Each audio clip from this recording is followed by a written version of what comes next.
Ջրի արտահոսքի հետքերով հասեմ երկրորդ անգամ եմ, այսինքն այս պատի հետևն եմ հետազոտություններ արել,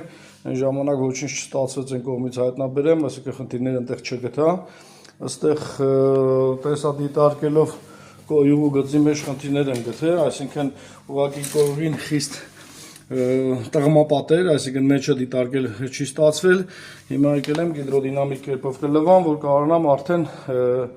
տեսադիտարկեմ, հասկանամ, կասկածներ ունեմ, որ կարող նաև գոյություն լինի, հասկանանք։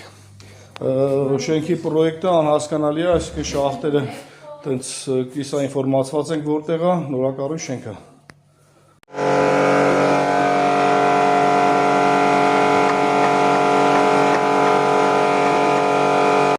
Երեք անգամ արդեն գիդրավլիկայով անցա, գնաց եկա, 5 մետրից ավել չի գնում շլանգը այնտեղ ինչ-որ դիմադրություն ունի, հենց սկզբում այս մոտավորապես 20 սանտի խորության վրա, այստեղ ու էլի արդեն ունենք ռաստրուբկա փախած, այսինքն սա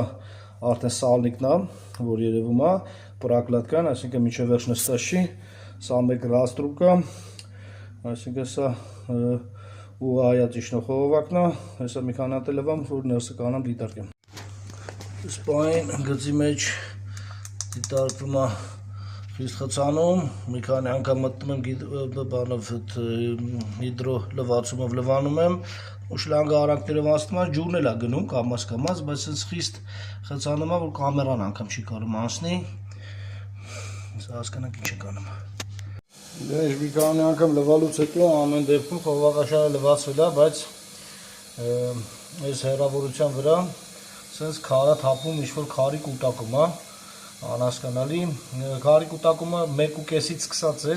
մենք արդեն 4.20-ի վրա ենք հասել, բայց ամեն դեպքում էլ չի լինում անցնել, ջուրը բացում եմ, ջուրը արանքներով անցնում է, բայց էլ չեն կարում այս քարերը կուտակվել պրեսայել է, ու այլ այսենց ոստերևույթին խցանումը, այն առաջի փախած ռաստրուբկեն, ըստ պատճառը եղել, որ մոնոլիտով այս վեճակին բերի արդեն տունը, ըստ տերևույթին չեմ կարող ուղղակի պատկերացնել ոնց այս կարգի տարած է, սա առուտակ ջրերը առայժմ ստուգած չեն։